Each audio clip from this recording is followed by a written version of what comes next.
राम राम दोस्तों, आपरे वास्ते मैं लेने आया हो न्यू क्रूजी बाइक, बहुत ही शानदार। दोस्तों हाँ, अपने बाइक बहुत ही शानदार और सबसे शानदार माहिती मॉडल है जिनमें आपने मार्केट माहिती एक्स्ट्रा फीचर ने एक्स्ट्रा ऑप्शन एनी बाइक में देखने मिले। दोस्तों अगर हमने वो माइलेज की बात करो, रेंज की बात करो तो एक पर चार्जिंग माते 80 થી 90 किलोमीटर आ गाड़ी हलेला।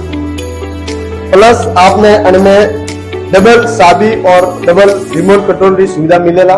अन्य हाथे आपने चार्जर वास्ते यूएसबी केबल की सुविधा दी है। प्लस इनमें फोन चार्ज आप करें को अन्य पास साथ ही प्लस आपने रिवर्स गियर मिलेला, जिनकी आप गाड़ी ने रिवर्स लेके जाए को। तो टोटल आपने बाइक रे फीचर की बात की थी। अब धमाकेदार ऑफर माते आओ। अपने शोरूम में एक शानदार धमाकेदार ऑफर है रही है लिमिटेड टाइम वास्ते। बने में आपने कोई भी बाइक अगर आप ले रिया हो तो बने माते आपने एक 17 पंखो ने एक हेलमेट बिल्कुल फ्री मिली।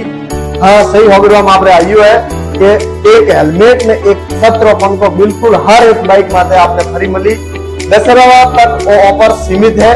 आप जो भी आप मबरेरिया दशहरा तक वो ऑफर सीमित है। बने में 2 आइटम बिल्कुल फ्री है। तो हमें जल्दी से जल्दी पधारो हमारे शोरूम जय अंबे इलेक्ट्रॉनिक बाइक सिरोड़ी में।